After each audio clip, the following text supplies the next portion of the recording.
Hello, my friends. It's been a long time since I've been back in VR land, but you know what? It was time. Oculus sent me the Touch Controllers to go along with the Rift that I've had in the basement for a little while, and that was a perfect excuse to jump back into the Rift world and check out some of the software that was out there. They also sent me a couple of extra sensor bars, and the thing about the little sensors that you get with the Rift, you actually get one with the Touch Controllers, and you get one with the Rift headset, and you're probably going to want to get another one to kind of create a little bit more of a room scale kind of environment for yourself. I only had the two to so far. I've got another one on the way, but I only had the two to test stuff out with, and I still found it to be unbelievably accurate and responsive. And I'm going to kind of spoil everything here by telling you I had a tremendously fun time jumping into these touch-enabled games on the Oculus Rift. And the thing about these controllers, they look very weird and wacky, and you've probably seen them because they've been floating around for a few months now.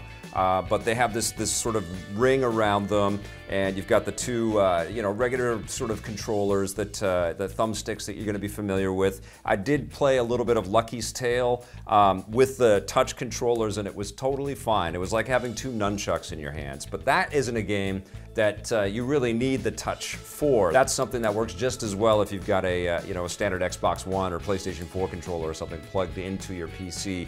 It's a fantastic game. So far, one of my favorite VR experiences, as a matter of fact. That's Lucky's Tale, which comes with the Rift. And for my money, that's a pretty big selling point for why you would even want to jump into VR in the first place. But that's not what this is about. This is about what these controllers can do. And yes, they have that standard thumbstick, which every gamer is going to be very comfortable and familiar with. X, Y, and B and A buttons on each of the controllers respectively. And they've also got menu buttons that allow you to jump back into the Oculus Home and then select different experiences and games. But what's amazing about these controllers is that they simulate the sensation of gripping things with these extra buttons on the side, and it also recognizes your finger and thumb placement. So you're actually able to have the touch controllers in your hands, and it will recognize when you lift your thumbs. And so you can give thumbs up inside of a game, or you can point with one finger and point at objects or press buttons. And it's absolutely amazing. You don't really get the tactile, force feedback kind of sensation like we would, probably in the future, very near in the future. We're probably going to have haptic gloves and things like that. You don't get that sensation. It's not quite that, perfect, you're pressing invisible buttons kind of vibe, but it's the next closest thing. And I was just astounded by its ability to track all of that data and information and place me inside of the game worlds like that. Now, the very first thing that happens when you plug in your touch controllers and you turn on your Rift and you get inside of the VR world is you get this sort of welcome experience where you're kind of connecting with this little robot, akin to a robot operating buddy. I've been looking at a lot of robots lately, so I keep saying robot operating buddy, but that's almost exactly what this thing is. And you're surrounded by a bunch of computer tapes and things like that, and you're slapping tapes into a deck, and they allow you to play all of these mini games and experience what the touch controllers can do. It was so cool. The next thing that I tried was Robo Recall. This is a very traditional shooter. I played raw data on, which is also available for the Rift and Touch as well, but I played raw data on the Vive last year. Blew my mind. Incredible game. And Robo Recall kind of reminded me of that. It was a little more polished though. You're jumping into city environments and you've got all kinds of rampaging robots. They look very dangerous with their beady robotic red eyes, and they're coming at you and jumping at you. You've got little tiny rat-like ones and spider ones and giant colossi, and they're all jumping at you and swiping at you and shooting at you, and you got to blast them. And it's just, and you're also teleporting to different locations with the controllers, but the one-to-one finesse of just shooting and blasting at all kinds of bad guys, super fun. I also checked out another shooter called Arizona Sunshine, which is a zombie shooter. In this sort of standard mode, the teleportation mode, it almost feels like Time Crisis a little bit because you're actually interacting with objects and ducking and shooting. And you've got a bunch of zombie brains to blast out of their heads, and you're just wiping out wave after wave of zombie, which feels very familiar. It's not earth-shattering in its production design, but it was very solid and fluid, and I actually switched the controls. I'm one of the very fortunate few out there, I think, that has no motion sickness issues with VR, so I switched it to full movement controls where I was able to push up on the stick and I was able to run around and look, and you can actually push down on the stick and run in Arizona Sunshine. And I ran out of bullets, so I was running from hordes of zombies chasing me, and it was scary. And that's the thing about playing these shooters and these action experiences in VR, is it feels much more personal. You know, people are like with Resident Evil on the PlayStation VR earlier this year, totally scared the crap out of me. All right. Ah, Jesus Christ. Because they're coming right to you, and it's almost like you can feel the weight of these enemies, and they're gonna get in you and swipe at you or kill you in ferocious, awful, evil ways. That was cool. I also checked out a game called The Unspoken, which is kind of, again, a little bit like a shooter, because you're using these to kind of aim at your enemies and stuff, but you're a magician. It's almost like you're like a super-powered, you know, buddy of Harry Potter's or something like that. You can create fireballs in one hand and create a sort of magic shield in the other, and you're hurling across at enemies. You're picking up all kinds of these this rune-type magic, and you're able to take a hammer that's floating in space, grab it and bash it on a giant iron anvil-type thing, and create a spear that you can then chuck that shatters shields. Very cool. It was very addictive. The one thing that I did find, though, as I kept playing these, you know, pretty engrossing first-person experiences like this that had me so animated, I was starting to sweat up, man. I was starting to get a little tired. My back was like, gee, you're not used to standing up and playing your game so much. So I was actually like going through some physicalness here. And after a couple of hours, and it was easy to lose a couple hours, it was like, okay, I think I want to sit down now. I want to just like chill and play some Lucky's Tale again. But not before I demoed a couple of other experiences. One of them was the beta for Echo Arena, which I have been raving about since I got to see it just before E3. This is from Ready at Dawn, and Echo Arena is part of a larger game called Lone Echo, but they did a beta to kind of test out the multiplayer experience, and this thing is so unbelievably cool.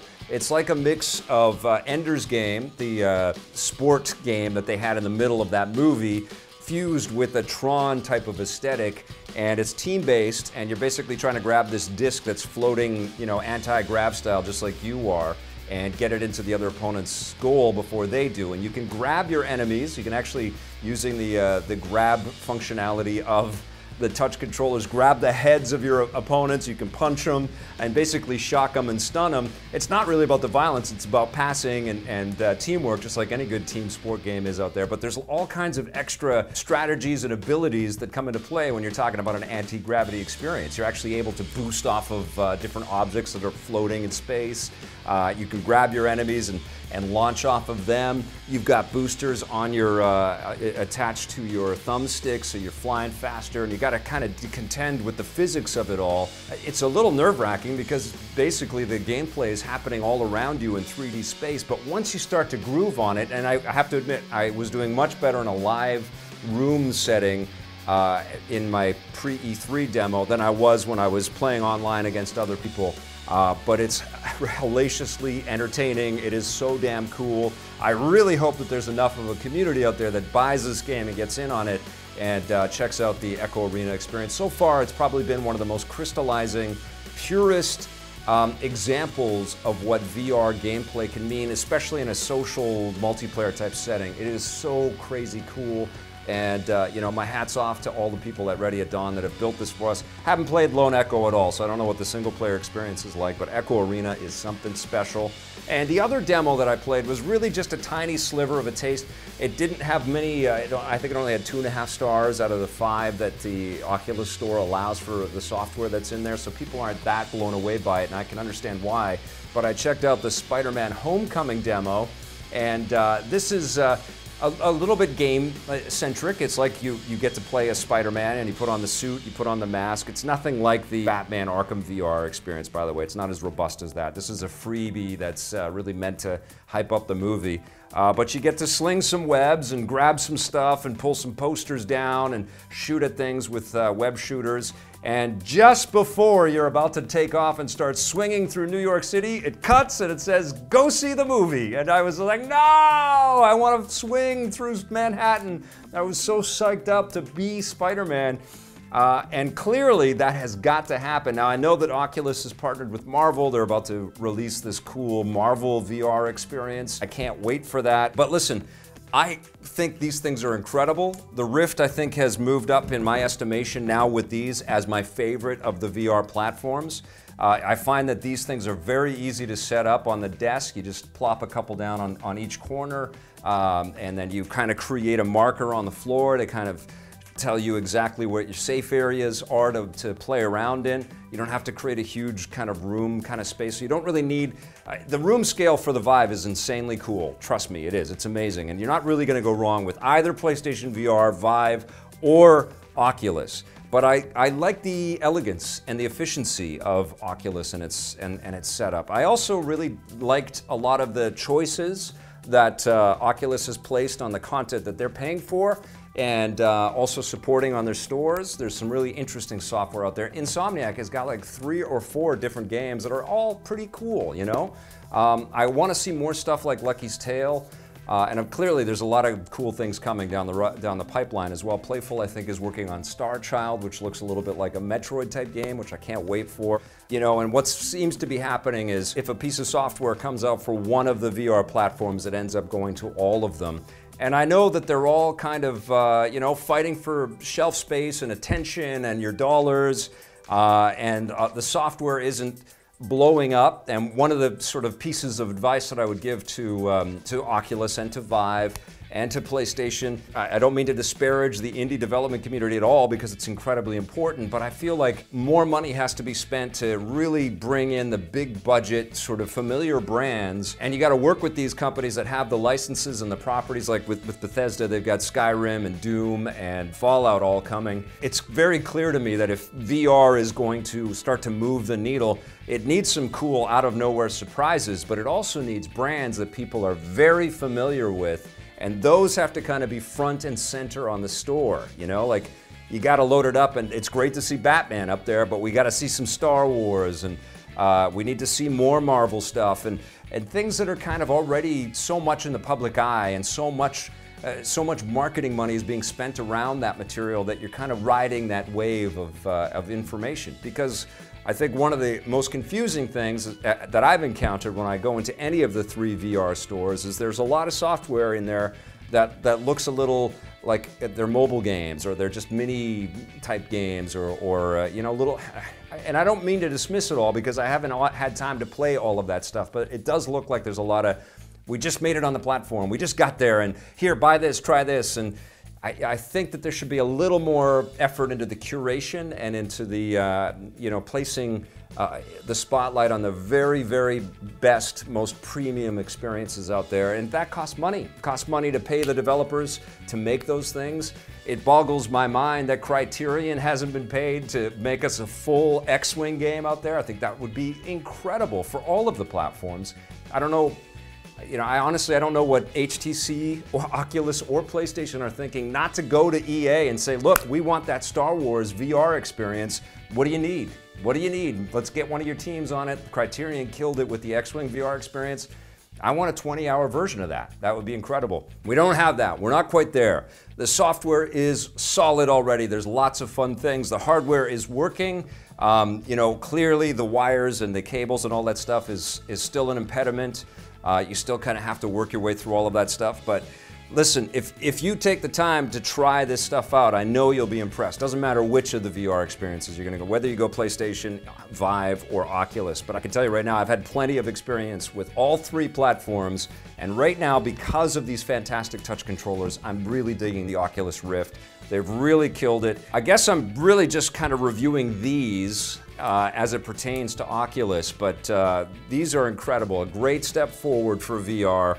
I'm going to give this experience that I've had with the Touch 9 out of 10. Hey, thanks for checking out that video on our EPN channel. It's just one small part of the things that we make around here. So if you liked it, don't forget to check out some of our other vids and hit that subscribe button.